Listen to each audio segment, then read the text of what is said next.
be in a state of devotion. To be in a state of devotion is the most intelligent way to exist. But most thinking people will not agree with me, because most of the time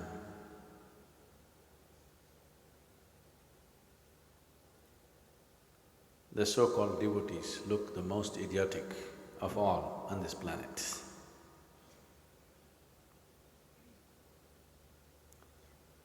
One reason is, people are only claiming to be devotees.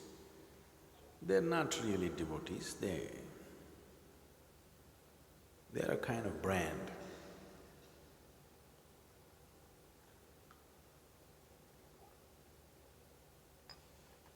They are more a fan club.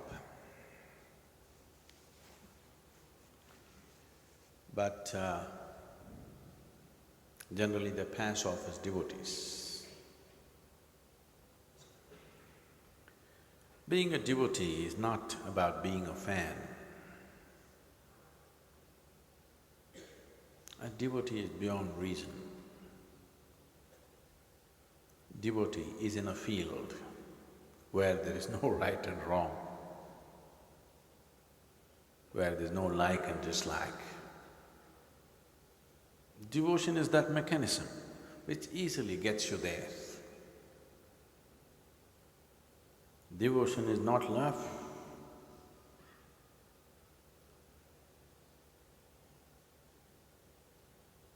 When love is like a flower. A flower is beautiful, it's fragrant, but it wilts with the weather.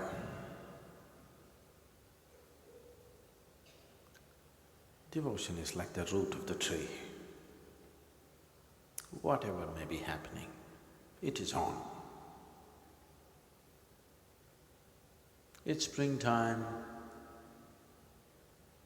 the tree is in full foliage. It is autumn, it's full of flower. It's winter, it's barren. Whatever may be happening, the root is on, all the time on. Doesn't deviate for a moment. Its purpose to nourish the tree doesn't diminish no matter what kind of changes happen on the surface. Oh, there is no leaf, why should I work? Oh, there is no flower, no fruit, why should I do anything? It is not that kind, it is simply on. If one can be on all the time, in wakefulness and asleep, simply on, for whatever reason, he is a devotee. Only a devotee can be on all the time. He might not have ever worshipped anything, but he is still a devotee. He might have arrived at it through meditation, through love, through worship, but he is a devotee because he is on, all the time on. If this doesn't come, then the journey becomes long. The journey unnecessarily becomes long. So devotion, how to practice devotion? There is no such thing. If you practice devotion, it's fake, it's no good.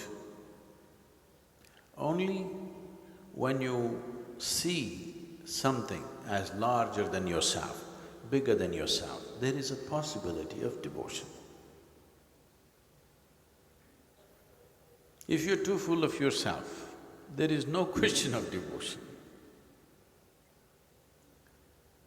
So, what do I have to do to bring devotion in me? Everything that you're in touch with right now. You tell me, you're bigger or the air that you're breathing right now is bigger? Hmm? Don't give me hot air, okay? Do you really think so?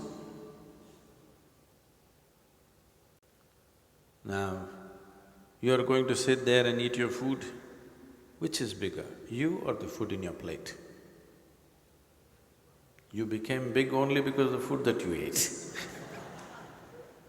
Isn't it? Yes, depending upon how much food you eat, that is how you're becoming bigger. You say, what nonsense? A heap of food in my plate is that bigger? But 3 days if we don't give you food, fourth day, devotion will come.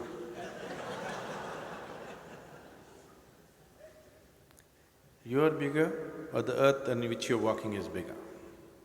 Not bigger in size, which is more important, which is higher? Huh, that soil, in America we call it dirt. Tell me, you are bigger or dirt is bigger? Now, every moment of your life, whatever you're in touch with right now, whatever you behold, if you see that as higher than yourself, you will become a devotee. So, if you want to become a devotee, at least once an hour. Once an hour, in all the wakeful moments of your life, bow down to something, somebody, it doesn't matter who, don't choose. Whatever is in with you right now. Right now, if you see a tree, bow down to it. You see a mountain, bow down to it. You see somebody, bow down.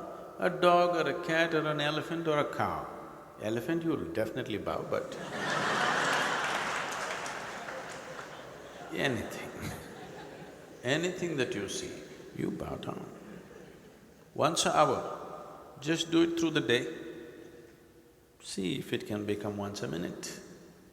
Once it becomes once a minute, you can't be using your hands and your body to bow down. You simply do it within yourself. Once it becomes that's your way, then you're a devotee. A devotee does not mean you're a walkover.